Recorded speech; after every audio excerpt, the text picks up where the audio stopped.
तो नालायकों, अपन ने पहले वाले लेक्चर में पढ़ लिया था, ठीक है, बेसिक मोल सबको आ गया था, किसी को कोई दिक्कत, कोई चिंता, कोई कष्ट, कोई पीड़ा, रिवाइज करके आते हो। देखो रिवीजन करना बहुत जरूरी है, मैं तुम्हें पहले ही बोलता हूँ, सेकंड लेक्चर है, बेसिक है काफी, करते हैं इसे, पढ़ते हैं। एब्सोल्यूट डेंसिटी, डेंसिटी पढ़ेंगे। अब ये एब्सोल्यूट डेंसिटी क्या होती है, ठीक है, देखो एब्सोल्यूट डेंसिटी सॉलिड, लिक्विड और गैस तीनों के लिए डिफाइन होती है, हाँ या ना। स्मॉल डी से रिप्रेजेंट कर दो, कैपिटल डी से। वेट अपॉन वॉल्यूम, तो अपन यूनिट डायमेंशन देखेंगे तो केजी अपॉन क्या हो जाएगा, मीटर क्यूब, और ग्राम पर एमएल पे डिफाइन कर सकते हो, हाँ या ना। इसमें कोई डाउट, कोई दुख, कोई चिंता, कोई कष्ट, कोई पीड़ा, ये बहुत बेसिक चीज है। मान लो अगर मैं एक क्वेश्चन भी करा दूं तुम्हें, डेंसिटी ऑफ किसी भी सॉल्यूशन की गिवन है, मान लो सॉल्यूशन समझते हो ना, सॉल्यूट प्लस सॉल्वेंट, 1.2 ग्राम पर एमएल, और वॉल्यूम ऑफ सॉल्यूशन गिवन है 1 लीटर। 1 लीटर यानी क्या हो गया, 1000 ml। तो वेट कितना आ जाएगा, डी इक्वल्स टू क्या होता है, वेट अपॉन वॉल्यूम। ये तुम्हें बहुत बेसिक स्टेप लग रहा होगा, लेकिन ये बहुत काम आएगा, ठीक है ना, ध्यान से समझो इसको। ये कितना हो जाएगा, 1.2 ग्राम पर एमएल, इसकी वैल्यू निकालनी है, और ये कितना है अपना 1000 ml। तो सिंपल अपना कितना आ जाएगा, 1200 ग्राम क्या आ गया, वेट ऑफ सॉल्यूशन आ गया। ये कॉन्सेंट्रेशन टर्म्स में ये चीजें बहुत ही ज्यादा काम आएंगी, ध्यान से सीखो, बहुत इंपॉर्टेंट है, ठीक है। नेक्स्ट चीज अपन पढ़ेंगे रिलेटिव डेंसिटी। रिलेटिव डेंसिटी जो है ये ओनली एंड ओनली किसके लिए डिफाइन होती है, गैसियस के लिए, गैसियस गैस के लिए। अब इसका क्या मतलब होता है, डेंसिटी ऑफ किसी भी गैस वन की डेंसिटी ऑफ अपॉन कोई भी गैस दूसरी gas, d1/d2 at same temperature और प्रेशर। अब ध्यान से देखो बेटा, जब मैं तुम्हें PV = nRT लिखते हो, ध्यान से देखो PV = nRT, इसको मैं क्या लिख सकता हूँ, PV = W/m लिख सकता हूँ मोल्स को, वेट अपॉन मोलर मास, ये तो लिखते हैं, हाँ या ना, RT। अब यहां से मैं क्या कर सकता हूँ, PM फीट, क्या बात क्लियर है क्या, अपॉन वॉल्यूम। तो बेसिकली ये क्या हो गया, ये तो डेंसिटी हो गई, हाँ या ना, अरे हो गई नहीं हो गई। अच्छा ध्यान से देखो, अगर मैं यहाँ पे W/V डेंसिटी आ गया, यहाँ पे प्रेशर और टेम्परेचर सेम ले लूंगा, R तो एक कांस्टेंट है, तो बेसिकली यहाँ से डेंसिटी किसके डायरेक्टली प्रोपोर्शनल होगी, मोलर मास के, हाँ या ना। चलो मैं एक बार पुट भी कर देता हूँ यहाँ पे, अगर मान लो कोई भी RT PM इसको अलग है, ठीक है, ये अलग चीज़ है, कोई कंफ्यूज मत हो जाना। M2 RT सारा कट जाएगा, बचेगा क्या, M1/M2। तो बेसिकली क्या आ जाएगा, मोलर मास का रेशियो आ जाएगा सिंपली। चाहो तो एक क्वेश्चन भी कर लो, बहुत छोटा सा क्वेश्चन कर लेते हैं। Calculate relative density of O2 with respect to helium. तो बेसिकली ये क्या हो जाएगा, density of O2 upon density of helium, molar mass of O2 upon molar mass of helium, 32 divided by 4, 8/1। क्या बात क्लियर है, बहुत ही आसान चीज थी, यहां तक हो गया, समझ आ गया। अब नेक्स्ट चीज पढ़ते हैं, रुक जाओ, इसे मिटा देते हैं ना, पहले भर गया ये।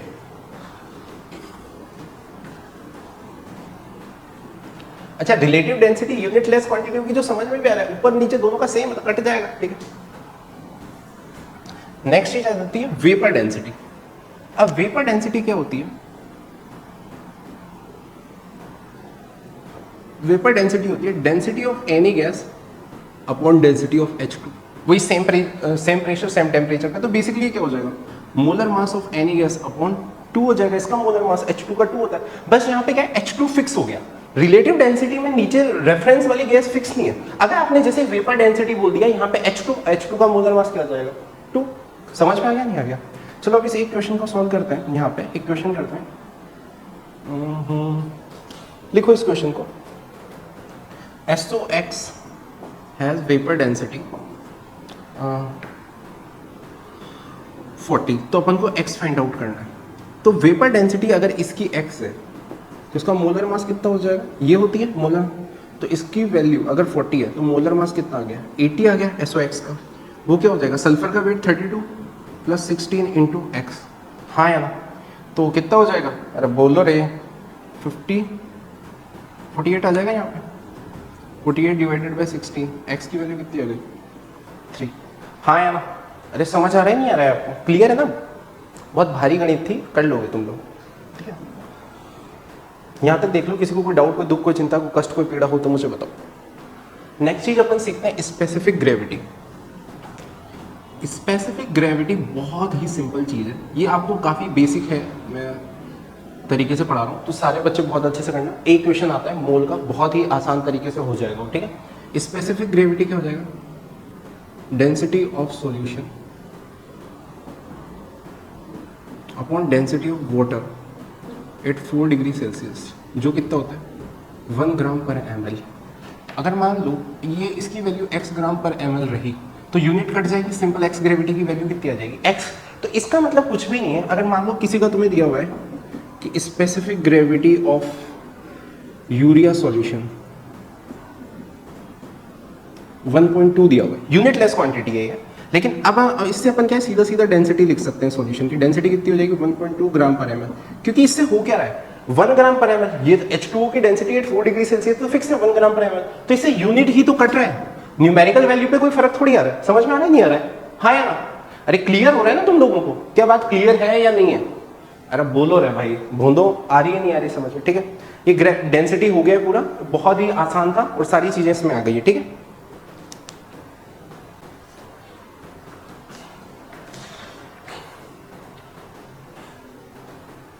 नेक्स्ट चीज हेडिंग डालो परसेंटेज कंपोजिशन। अब परसेंटेज कंपोजिशन वैसे तो है ना इतना बेसिक है, परसेंटेज निकालना सबको आता है ना, 10th में सीख के आए हो, हाँ या ना? कुछ बच्चे तो 13th के भी हैं। ठीक है, तो परसेंटेज कंपोजिशन तो इतना सिंपल है। मान लो जैसे C2H6 है तो इसमें कार्बन का परसेंटेज कितना हो जाएगा, कार्बन का वेट अपन टोटल वेट, कार्बन का कितना 24 + 6 30 होता है, हाँ या ना? तो 24/30 इंटू 100। परसेंटेज ऑफ हाइड्रोजन कितना हो जाएगा 6/30 इंटू 100, ये 20% आ गया, ये 80% आ जाएगा, हाँ या ना? ये बड़ी बात है क्या? ये एक क्वेश्चन हो गया। एक और क्वेश्चन चाहो तो कर लो, यूरिया का वेट। ठीक है, इसमें परसेंटेज ऑफ नाइट्रोजन कितना हो जाएगा, टोटल अपना कितना हो जाएगा 60, 28 डिवाइडेड बाई 60। समझ में आ रहा है ना यार? परसेंटेज निकालना बहुत आसान है। जितना अपन टोटल परसेंटेज ऑफ हाइड्रोजन कितना हो जाएगा 4/60 इंटू 100। कार्बन का परसेंटेज निकालना है तो 12/60 इंटू 100। तो एक ही कार्बन है ना, इस वजह से परसेंटेज ऑफ ऑक्सीजन कितना हो जाएगा 16/60 इंटू 100। क्या बात क्लियर है क्या? बोलो हाँ या ना? चलो एक और क्वेश्चन कर लेते हैं, तीसरा C6H12O6। इसका वेट कितना हो जाएगा, निकालो पहले खुद से। 180 हो जाएगा, हाँ या ना? अरे बोलो भाई, 180 हो जाएगा नहीं हो जाएगा? ठीक है, और परसेंटेज ऑफ हाइड्रोजन कितना हो जाएगा 12/180 इंटू 100। कार्बन का करोगे तो 72/180 इंटू 100 हो जाएगा।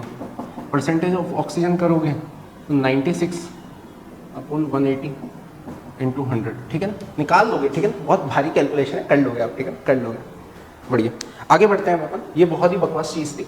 ठीक है, ये बिल्कुल 10th लेवल की चीज़ें चल रही हैं। ये तो परसेंटेज कंपोजिशन वगैरह तो ये तो अपन बिना पढ़ाए भी मतलब आराम से निकाल सकते हो। अब नेक्स्ट चीज़ समझते हैं अपन फॉर्मूला। देखो, आपको मॉलिक्यूलर फॉर्मूला आपने IUPAC नॉमेनक्लेचर में भी समझा होगा कि मॉलिक्यूलर फॉर्मूला क्या होता है। मान लो जैसे मॉलिक्यूलर फॉर्मूला CH4 है, इसको आप किसी भी एक इंटीजर से डिवाइड करो, कोई ऐसा है ही नहीं बेसिकली, उससे डिवाइड करोगे तो भी मान लो अगर इसका एम्पेरिकल फॉर्मूला भी लिखोगे तो क्या आएगा CH4 ही आ जाएगा। लेकिन अगर मैं C2H4 लिया तो ये इसको 2 से डिवाइड करेगा कि क्या बन जाएगा CH2। C2H2 लिया, ये कितना बन जाएगा CH। C2H6 लिया, ये क्या बन जाएगा CH3, क्योंकि 2 से डिवाइड किया है। ठीक है ना, एक स्मॉलेस्ट नंबर जिससे आप डिवाइड मतलब जिससे आप डिवाइड कर सको, स्मॉलेस्ट नहीं होगा, जिससे आप डिवाइड करो ये इंटीजर में ही रहना चाहिए। अच्छा ध्यान से आ जाओ, एक और ले लेते हैं, C6H6 ले लिया, इसका कितना आ जाएगा CH आ जाएगा। समझ में आया? एक इंटीजर से डिवाइड करना है जैसे, तो यहाँ पे कितना आ जाएगा CH2O आ जाएगा। ये आपके इंपेरिकल फॉर्मूला हो गए। हाँ यार, क्या बात समझ आ रही है या नहीं आ रही? अच्छा, तो मैं गजब की चीज़ बताता हूँ, जादू देखते हैं, जादू। इसका वेट कितना होता है, मॉलिक्यूलर फॉर्मूला का वेट कितना है 180। एम्पेरिकल फॉर्मूला का वेट देखा, ऐड करो इसको, कितना बन गया 30। मॉलिक्यूलर फॉर्मूला के वेट को अगर आपने एम्पेरिकल फॉर्मूला के वेट से डिवाइड किया, ध्यान से देखो, तो 180 डिवाइडेड बाय 30 कितना आ गया 6 क्या वही इंटीजर है जिससे आपने इसको डिवाइड किया था, और इसको मल्टीप्लाई करना पड़ेगा एम्पेरिकल फॉर्मूला को बेसिकली, सॉरी, ताकि आपका मॉलिक्यूलर फॉर्मूला जनरेट हो जाए। सिमिलरली यहाँ पे भी आप देख लो, ये कितना हो गया 78 हो गया, और ये कितना है आपका 13। तो 78 अपन अगर आप 13 कर रहे हो तो आई थिंक सो मुझे आपको पहाड़ा पढ़ना आता होगा, और ये कितना आ गया 6 आ गया, हाँ या ना? देखो ये वही चीज़ें आ रही है या नहीं आ रही है, सिमिलरली यहाँ पे भी चेक कर लो, वैसे आप सारे चेक खुद से कर सकते हो। तो यहाँ से एक फॉर्मूला लिखा हुआ मिलता है n=n, वही नंबर है, मोलिकुलर फॉर्मूला, एम्पेरिकल फॉर्मूला, कई लोग इसको ऐसे भी लिख देते हैं n इंटू फॉर्मूला निकालना है तो इक्वल्स टू मोलिकुलर फॉर्मूला। बात एक ही है, आई थिंक सो आपको समझ आ गया होगा कि मैं क्या समझाना चाह रहा था। हाँ है ना, देख लो, अगर किसी बच्चे को समझ नहीं है तो कोई दिक्कत नहीं है, अपन उस चीज़ को दोबारा कर लेंगे। अगर कोई बच्चे को कोई डाउट हो तो बोलो, वैसे तो इसमें कोई डाउट वाली बात है नहीं, ठीक है, समझ में आ गया। देखो यहाँ पे भी देख सकते हो, यहाँ पे 30 हो गया, यहाँ पे 15 है। ऑफकोर्स आपने किससे डिवाइड किया था, 2 से, तो देखो 30 डिवाइडेड बाई 15 कर लो, 2 ही आंसर आ रहा है। हाँ या ना, क्लियर है या नहीं है चीज़ें, आप आराम से फील लो इनका, कोई टेंशन कोई जल्दी नहीं है, आराम से करो।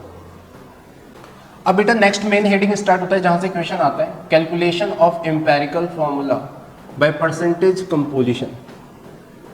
अब ये यहाँ का मेंस का नीट का सवाल यहीं से बनेगा आपका, मेंस का और नीट का सवाल जो है वो आपका यहीं से बनेगा। और जो आपके बेसिक क्वेश्चन है वो नीट में तो आ सकता है, ठीक है, नीट का पेपर इजी आता है यार, उसमें क्या है, बोर्ड में आ सकती है, ये भी आ सकता है, ऐसी बात नहीं है, बोर्ड में इतना अच्छा भी पूछा जा सकता है, ऐसी कोई बड़ी बात नहीं है, अच्छी चीज़ है।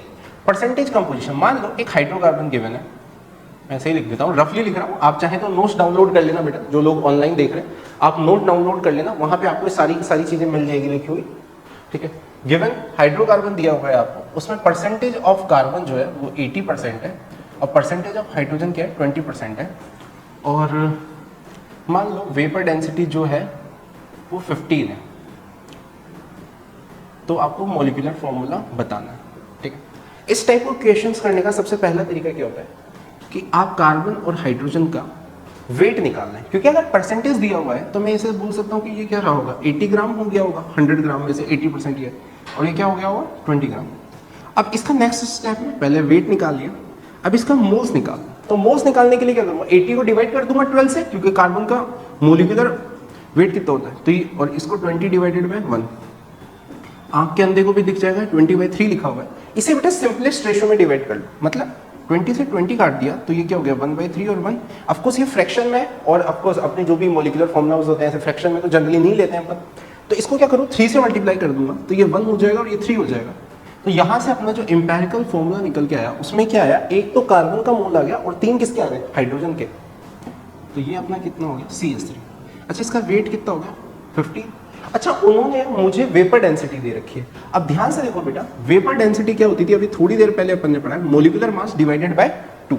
अच्छा अब वेपर डेंसिटी अगर 15 है तो इंटू 2 कर दूंगा तो मोलिकुलर वेट आ जाएगा, जो कितना हो गया 30, मोलिकुलर फॉर्मूला का वेट आ गया, लिख देता हूँ अगर किसी को ऐसा दिक्कत है तो। अच्छा और मेरा क्या आ रहा है एम्पेरिकल फॉर्मूला का वेट, एम्पेरिकल फॉर्मूला आ गया तो इसका वेट भी आ गया, तो मेरा n आ जाएगा क्या 30 डिवाइडेड बाय 15 से 2 आ गया। अब सिंपली क्या करना है, मुझे इस 2 को इससे मल्टीप्लाई कर दूंगा तो ये क्या हो जाएगा C2H6, तो आपका वो कंपाउंड क्या था C2H6 था। क्या बात समझ में आ गई क्या?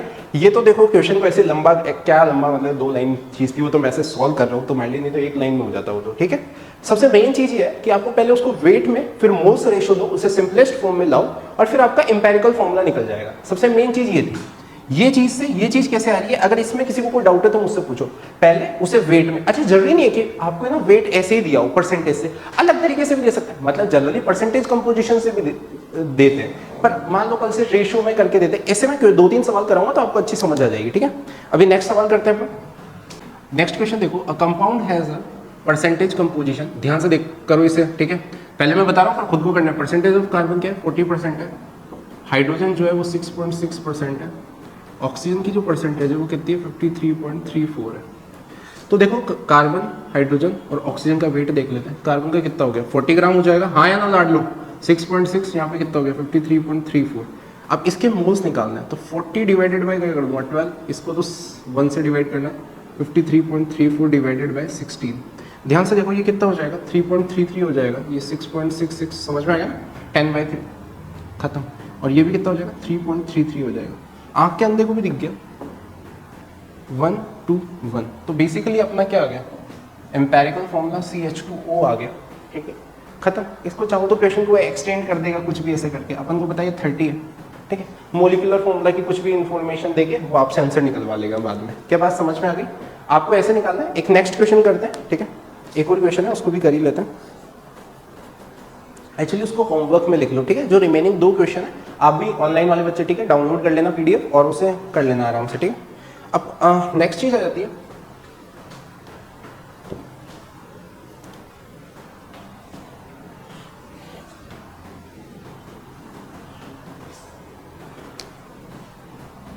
Calculation of a minimum molar मास।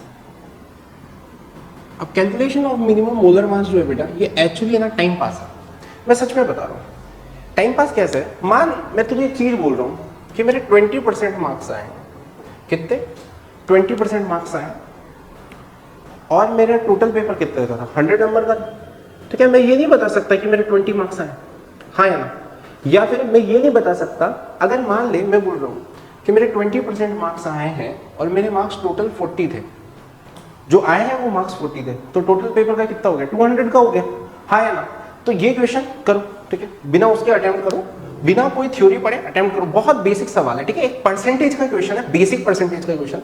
बिना काम चीजों पे रटने पे ध्यान मत दो, फोकट टाइम पास मत करो, ठीक है। करो इस क्वेश्चन को आराम से करो, बहुत आराम से हो जाएगा, ठीक है, करो करो हो जाएगा। हाँ, क्वेश्चन में पढ़ देता हूँ।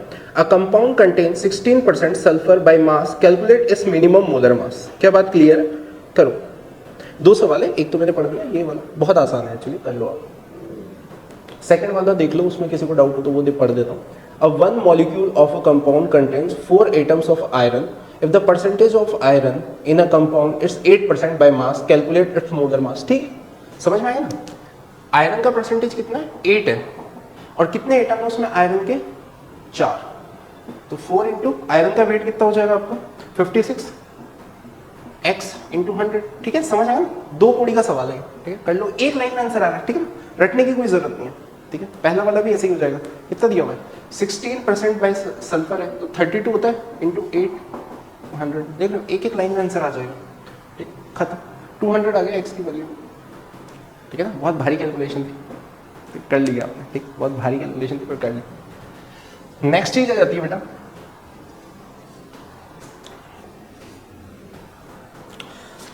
हाँ, नेक्स्ट चीज जो अपन पढ़ने वाले हैं आ जाओ, वो अपना है एवरेज मोलर मास। क्या है? Average molar mass.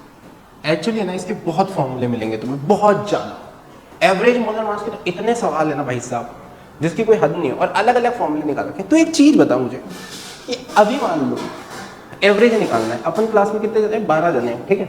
अब मान लो इन 12 जनों में अपना वेट निकालना है, कैमरामैन को मिलाते हैं, ठीक है, 13 जने हैं, ठीक है। तो अब जो 13 जने हैं अपना एवरेज वेट कैसे निकालेगा? बताओ बताओ, तुम बताओ, राशि तुम बताओ, कैसे निकालोगे?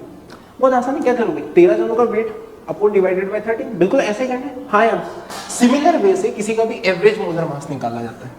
एवरेज मोलर मास का सिंपली कोई फॉर्मूला नहीं है, आप सिंपल क्या करो, वेट को ऐड कर दो, कितना भी वेट है, अपॉन टोटल मोल्स।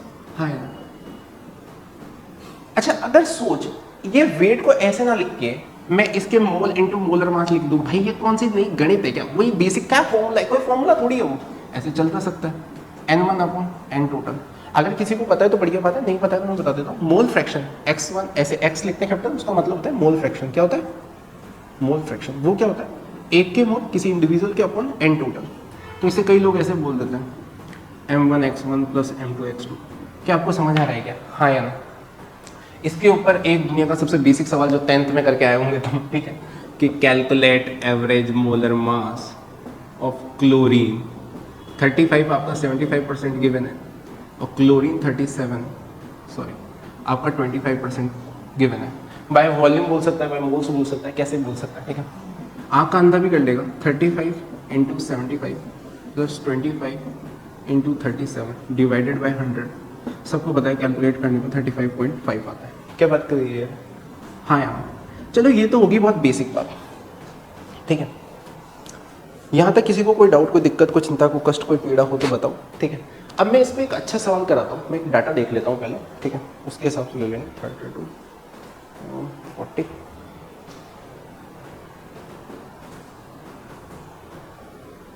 ठीक है, लिख। देखो एक कंपाउंड है ए, उसके दो आइसोटोप हैं, A1 और A2। A1 का वेट 28 है और इसका वेट 40 है। इसका जो मोलर मास है मान लो,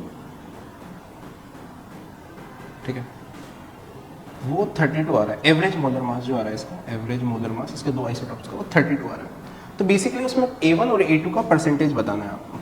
अब इसको कैसे करोगे? इसको करने का बहुत सीधा तरीका है। एक जो है कि इसका परसेंटेज कितना होगा x, और इसका कितना हो गया 100 माइनस एक्स। हाँ या ना? जो बचपन में अपन करते भी हैं, तो क्या आ जाएगा 32 equals to 28 into x 100 minus x into 40 divided by 100। यहाँ से एक्स निकाल लो, आंसर वन सब, ठीक है। बहुत ही लंबा प्रोसेस है, मैं तुम्हें आज इसका बहुत शानदार तरीका बताता हूँ।